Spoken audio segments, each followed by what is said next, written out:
For more than 2 decades, Judy Lewis lived believing she was simply a child who had been adopted into the family of a Hollywood movie star. Until one day, just before her wedding, she overheard a remark that sounded casual, yet caused her entire world to collapse.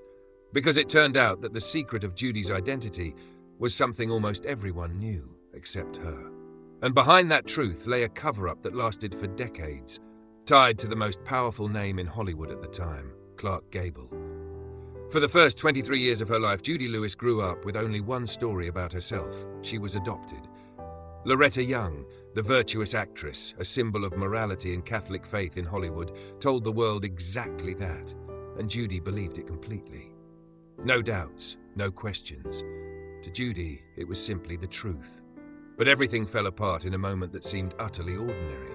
Just before her wedding, during a private conversation, Judy's fiancé casually mentioned what he believed was common knowledge. That Judy Lewis was, in fact, Clark Gable's biological daughter. Not a new rumor, not a bold speculation, but a fact everyone in the industry knew. Everyone except Judy. The shock was not loud. There were no immediate tears, just the feeling that the ground had been pulled out from beneath her feet. Judy later said she did not know how to react because the most painful part was not that Clark Gable was her biological father, but that everyone around her had remained silent throughout her entire childhood. Friends, neighbors, her mother's colleagues, people who had noticed the ears, the eyes, the familiar features, and chose to say nothing. In that moment, Judy did not just lose the story of her origins. She lost her trust. Trust that adults tell the truth. Trust that family is a safe place. And trust that her life had been built on honesty. From then on, one question haunted Judy Lewis for years. If my identity had to be hidden at all costs, then who am I, really? Every secret has a beginning. For Judy Lewis, that beginning lay amid snow, biting cold, and the bright lights of a Hollywood film set in 1935. At the time, Loretta Young was just 22 years old. Young, devout, and carefully shaped into the image of a silver screen angel. Clark Gable was 33, the ultimate symbol of Hollywood masculinity, powerful, magnetic, and married. The two met on the set of The Call of the Wild, filming scenes amid artificial snowstorms that lasted for weeks. Between the freezing cold, the closeness disguised as art, and the relentless pressure of the shooting schedule, fragile boundaries blurred. No one publicly spoke of what happened. Hollywood then ran on silence, and unspoken agreements were far more effective than truth. But the consequences could not be hidden. When Loretta Young realized she was pregnant, it was not just a personal shock, it was a potential career death sentence if exposed. The 1930s were unforgiving to women. A child born out of wedlock with a married man would destroy the image of virtue upon which Loretta's entire career was built. For Clark Gable, the scandal could have brought down an entire box office empire. And so the cover-up began. Loretta suddenly vanished from Hollywood. She told the press she was traveling in Europe due to exhaustion. No interviews, no public appearances. In reality, she moved from place to place, trying to delay her return until her pregnancy would not be noticed. Eventually, she came back to the US in silence, hiding in a small house in Venice, California, where Judy Lewis was born, with no public birth certificate, no father's name, and no congratulations. That child was not born into celebration, but into constant fear. Fear of discovery, fear of photographs, fear that a single misstep could destroy everything. From the very first moment of her life, Judy Lewis was not allowed to exist as herself. She was not someone's child, but a secret that had to be strictly controlled. If Judy Lewis's birth was already a dangerous secret, raising her became a performance that lasted for decades, staged so carefully that even its main character had no idea. When Judy was about 19 months old, Loretta Young made a decision that would later send chills down many spines. She placed her own biological daughter in an orphanage. On paper, the child was nameless. In reality, this was the only way Loretta could later bring her home without raising suspicion. A few months later, Loretta appeared before the press with a perfect story. She had been moved by the fate of an orphaned baby girl and decided to adopt Judy Lewis. Hollywood breathed a sigh of relief. The public was touched. Loretta's image as a compassionate woman was further reinforced. No one asked questions because in those days, stars were not challenged. they were believed. The truth was far more bitter. Loretta never legally completed the adoption. She could not. The law did not allow a person to adopt their own biological child. Judy grew up in a legal paradox, adopted in public discourse, yet barely existing on official documents. And then there was another problem, more dangerous than paperwork: her face. Judy carried unmistakable traces of Clark Gable, the large protruding ears, a genetic trait so famous that many in the industry could guess the truth at a glance. To Loretta, this was a constant threat. From a very young age, Judy was always told to wear bonnets, to style her hair in ways that concealed her ears. Photos together were tightly controlled. Every outing came with quiet but firm reminders: put your hat on, stand at an angle, don't turn your head like that. Judy did not understand why she had to be more careful than other children. She only sensed one thing very early on: her body was something that needed to be hidden. The most extreme moment came when Judy was still very young, when Loretta took her daughter to have cosmetic ear surgery, not for health reasons, but to erase the resemblance to the man Judy did not yet know was her father. There was no gentle conversation, no clear explanation, just a decision made on her behalf because it was necessary. Throughout those years, Judy Lewis grew up with a vague but persistent feeling that she was loved, but not allowed to look like herself. And the performance of the adopted child continued flawlessly before the public, until the truth, late and cruel, began to leak from places no one expected. Behind the image of a virtuous, proper mother that Hollywood carefully constructed for Loretta Young lay a childhood filled with unspoken voids for Judy Lewis. Judy grew up in a home of material comfort, with nannies and caretakers, yet without the natural closeness between mother and child. Loretta was always present, but often at a carefully maintained distance, where every gesture was controlled and every emotion kept within limits. Judy sensed early on that her existence required caution. She was not a child free to express herself, but a secret that had to be protected. As she grew older, that feeling quietly turned into a belief that she herself was a potential burden on her mother's brilliant career. Ordinary questions a child might ask about who her father was or why her family felt different from others never received clear answers. Loretta was neither cold nor cruel, but her fear of public scrutiny and the harsh moral standards of the era led her to build an invisible wall where maternal love existed but could never be whole. When Judy was 15 years old, a famous man came to visit their home. He was tall, composed, and carried a presence that seemed to still the room. It was Clark Gable, the ultimate symbol of Hollywood masculinity, a man Judy knew only through films and publicity photos.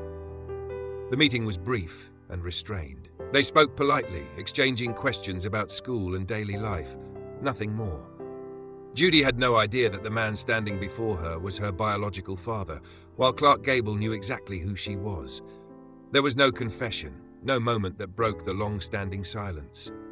Before leaving, Clark Gable simply leaned down and placed a gentle kiss on Judy's forehead, a gesture that was warm yet deeply conflicted, both a silent acknowledgement and a final farewell. They never met again after that moment. Years later, when the truth finally surfaced, the memory of that meeting at age 15 became a painful fragment in Judy's heart. She understood that she had once been so close to the answer, yet the adult world had chosen silence to protect reputation, morality, and public image. And within that silence, Judy Lewis grew up with the bitter realization that she had met her father, but was never truly allowed to be his daughter. It took many years of psychotherapy for Judy Lewis to find the courage to face the question that had haunted her since she was young. Who am I? And why was this truth hidden for so long? As the fragments of her past slowly came together, Judy realized she could no longer live in the gray zone of evasions and deliberate silence. She returned to Los Angeles, not to accuse, but to reclaim her right to the truth from the very woman who had given birth to her. The conversation between mother and daughter was not loud or explosive, yet it was heavier than any argument. Loretta Young finally admitted that Clark Gable was Judy's biological father, a confirmation Judy had waited more than 2 decades to hear. But that truth came with an unchangeable condition. It still had to remain secret. For Loretta, protecting her image, faith, and professional legacy remained more important than publicly acknowledging her daughter's identity. That moment became an unbridgeable line. Judy realized that if she continued to remain silent, she would forever live as a supporting character in her own life story, and so she chose to speak out. Her memoir, Uncommon Knowledge, was not written to shock or seek revenge, but as a final effort to assert her personal identity, that she was not a Hollywood rumor, not a shameful secret, but a human being with the right to name her own origins. The price of truth was estrangement. After the book was published, Loretta Young completely cut off contact with her daughter. For the next 8 years, they did not speak, did not meet, and shared no connection beyond memories and unhealed wounds. Even as the truth spread, Loretta continued to publicly deny it, dismissing everything as baseless rumors, as if prolonged silence could once again erase reality. For Judy Lewis, this was not only the loss of a mother-daughter relationship, but also the painful acceptance that truth does not always lead to reunion. Sometimes it brings only freedom, the freedom to no longer live in lies, even if the cost is loneliness.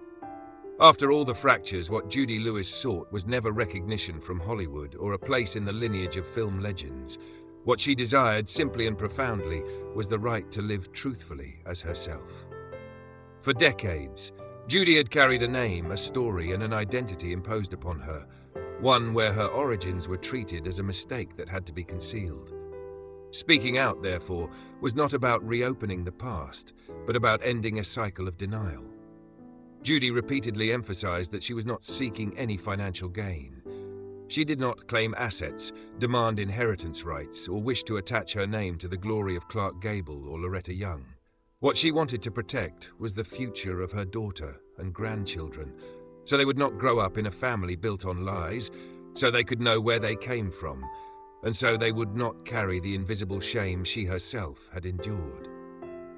In rare interviews, Judy once said that the greatest pain was not being hidden, but that the truth was never acknowledged with humanity. She did not need belated apologies, nor justifications. What she longed for was that the mother in me could embrace the child in me. An inner reconciliation she had to build on her own when the outside world refused to give it to her. The legacy Judy Lewis left behind is not defined by the title Clark Gable's daughter, but by the courage to break a silence that spanned generations. Her story stands as a painful yet necessary reminder of the cost of fame, of the children left behind to protect adult images, and of the value of truth, even when it arrives late, even when it does not heal everything, but at least allows a person to live fully as themselves. After revealing the truth, she chose a quieter life, stepping away from the spotlight that had cast shadows over her childhood. Judy did not attempt to enter Hollywood using her biological father's name, nor did she exploit her personal tragedy for attention. She did the opposite. She withdrew, slowed down, and focused on raising her children in an environment where truth was no longer forbidden. In her later years, Judy devoted much of her time to writing, psychotherapy, and reflecting on her life with a calmness that took nearly half a century to achieve. She came to understand that not every wound needs public witness to have meaning. Some pain only needs to be named correctly, acknowledged as having existed, and that is enough. To many, Judy Lewis will forever be linked to a shocking Hollywood secret. But to those who truly listen, her story is a warning about the darker side of cinema's golden age, where morality, religion, and fame could intertwine to bury the truth of an innocent child. Judy did not destroy a legend. She simply restored the human part that had been forgotten for far too long. And perhaps at the final moment of that journey, what mattered most was not who was right or wrong, but that one woman finally had the right to say, "This is me. This is my story." If Judy Lewis's story made you pause and reflect, don't forget to hit like to support the content, subscribe to the channel, and turn on notifications so you don't miss more Hollywood stories hidden behind the spotlight. And if you have your own perspective on this truth buried for decades, leave a comment below. We read and truly appreciate every single one of your shares.